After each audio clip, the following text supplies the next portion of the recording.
You're watching News 8. We are talking Super Bowl commercials with good reason. The big game coming up on Sunday here on CBS. Robin Lohkamp from Dixon Schwabel, the creative director, is with us to talk about the game within the game, I guess. Robin, thanks for a few minutes. Thank you, Mark. It is a game within the game. It's absolutely right. And it's an expensive game, as we've learned in recent years. What are spots going for this time around? So this year, we're hearing 5.5, 5.6 million, with an additional fee in some reports tacked on for streaming services, which is how a lot of people will be taking in the game.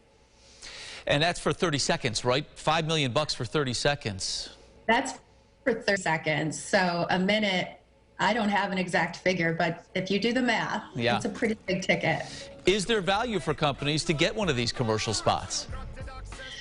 Absolutely, there's value. Connecting with an audience of this size on this scale of a platform is huge value.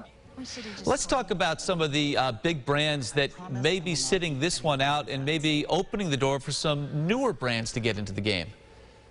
Sure. So this year, it's been pretty big news. Budweiser is sitting out, although Anheuser-Busch is going to enter with their first ever corporate spot.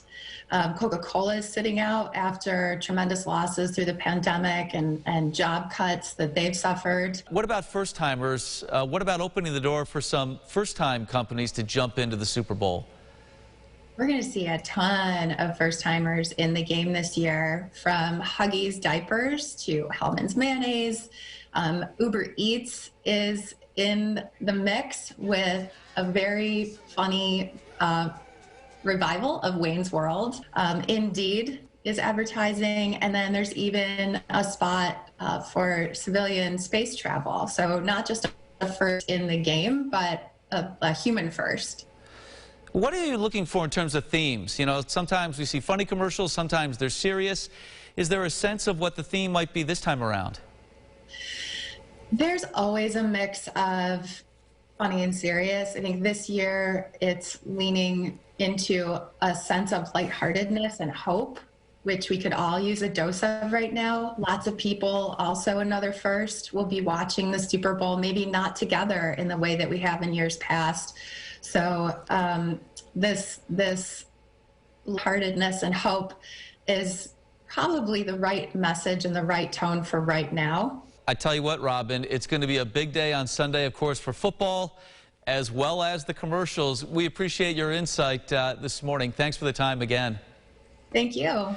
If you missed any of our conversation, we'll share it online. You know where to find it, at rochesterfirst.com.